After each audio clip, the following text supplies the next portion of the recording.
So I'm sitting in the car. I'm at a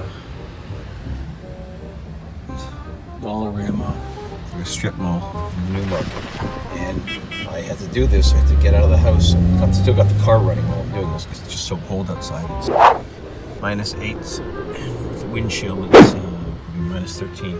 So I went into Dollarama to get more masks. I use this light to see in dark spaces, and got it off.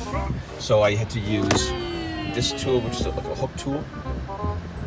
Got a set of these Mastercraft large and small ones for like $10 a year or two ago. And it hooks in, there's a hook on the side, on the inside. That way you don't pull on the plastic. There it is, you can kind of see it. Right there's a little hole. And you hook into that and you pull out. Here's the whole unit. And what this does is when you turn the vents off, you go like that, it shuts off the vent completely. There's called a 5-way selector switch, and on the inside it's a rotary. You can feel it clip. That way it doesn't just close the vents, it actually also turns off that specific vent. Now that it's disconnected, air will continue to come through. You can't turn it off.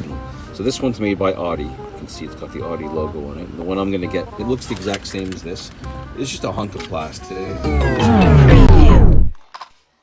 You're not gonna have your mommies run behind you anymore and wipe your little douches? Oh no, it's time now to turn this mush into muscles.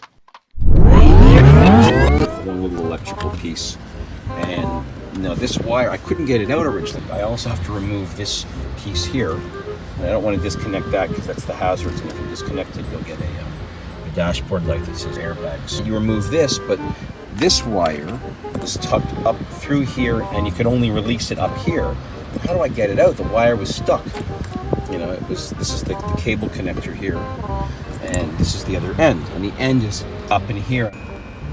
You could use a credit card, but I just use these tools that I bought for doing my window tint when I did my window tint. I got a couple tools for that, and I have a whole bunch of them for doing window tinting. They're called spudgers or squeegees. And you just have to pry on the edges, so it just pops in, basically, and it'll pop right back in when I put it together. But at least I know now that I can remove it, so then I can put the new piece in. That's good.